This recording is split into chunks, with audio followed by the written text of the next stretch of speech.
Kali kalau misalnya kita di sini orang awam ya Ibu, apa sih inklusi digital itu, bingung gitu ya.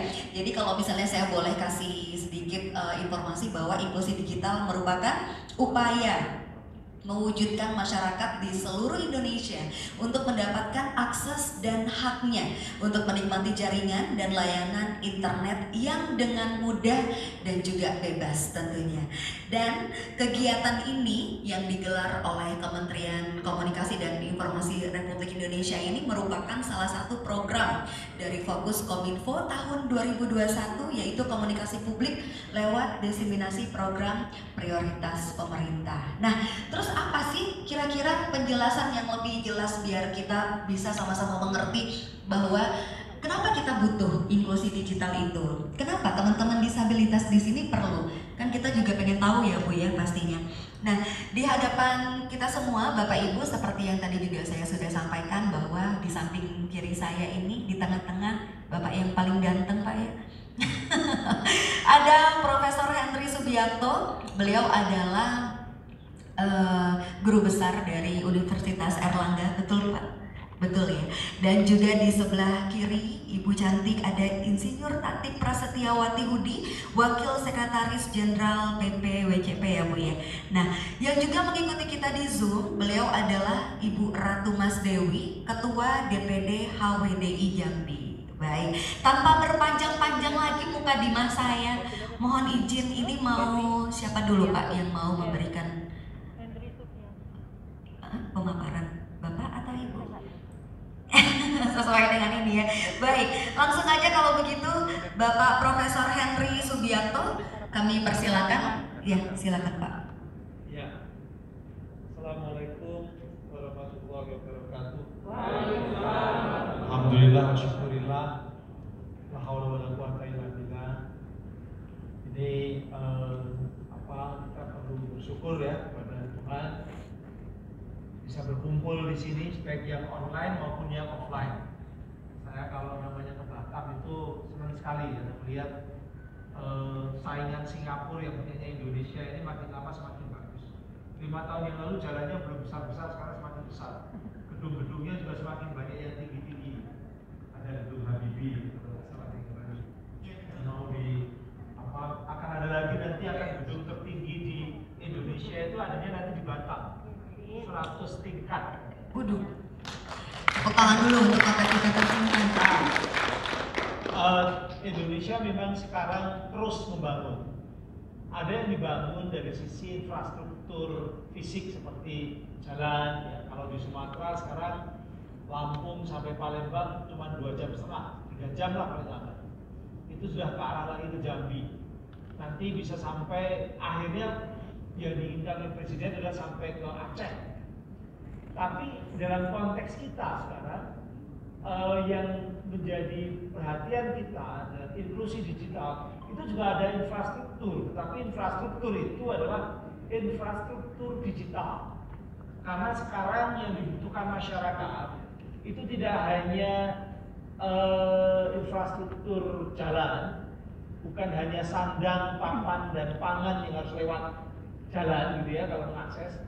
Tapi ada satu lagi yang menjadi bagian kebutuhan dasar kita yang berkembang sekarang, namanya cas-casan atau internet gitu ya. Siapa yang tidak membutuhkan internet sekarang? Boleh dikatakan hampir semua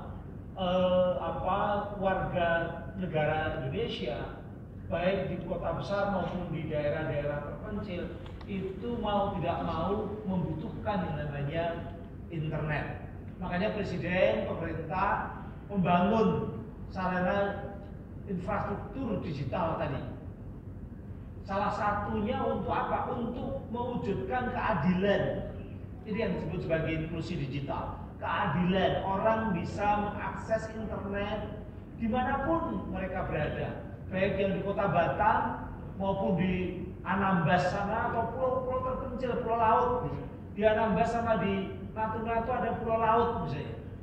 Itu juga bisa. Nah, itu yang disebut sebagai transformasi digital. Ya, saya mana nih? Ini.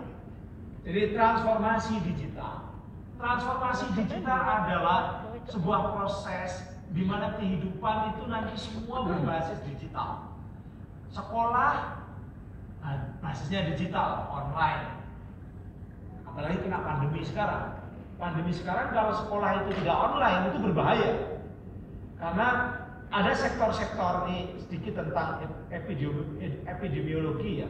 Ada sektor-sektor yang memang terpaksa belum bisa dibuka, termasuk salah satunya adalah sektor pendidikan. Itu belum bisa dibuka secara luas. Kenapa?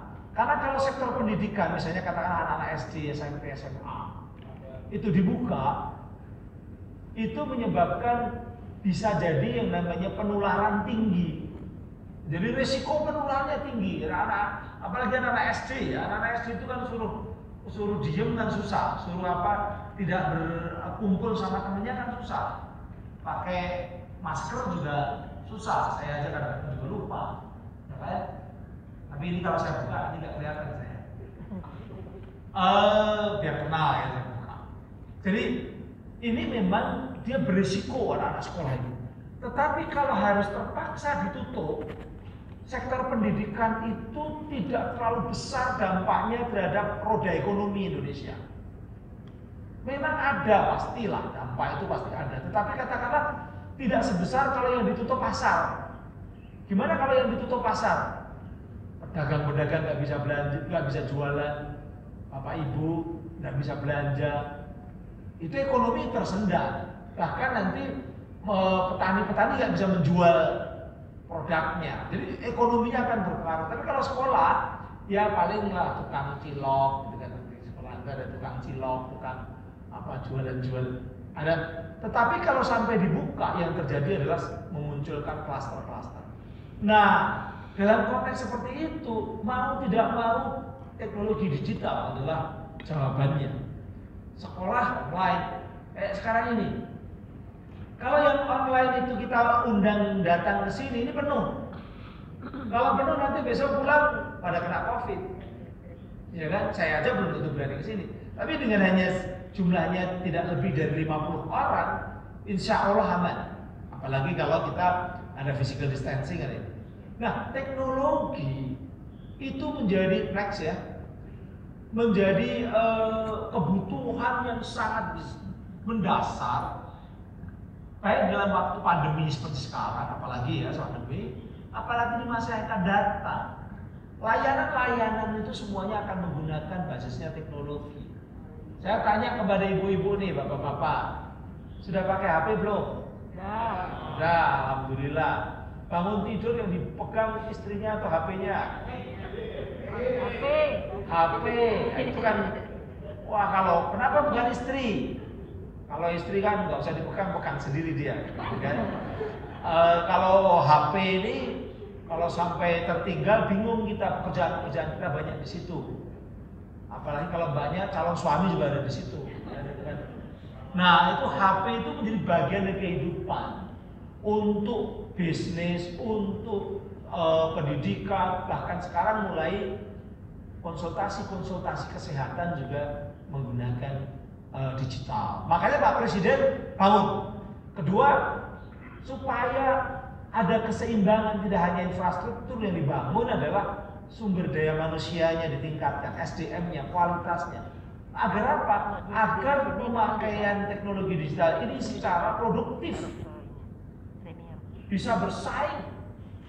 Saya ingin sedikit mengingatkan kepada adik-adik, terutama yang offline ya, ataupun juga bapak putra-putra dari bapak-bapak, supaya diingatkan putra-putri bapak ibu yang ada di sini. Di masa depan itu tantangannya sangat luar biasa di era digital ini.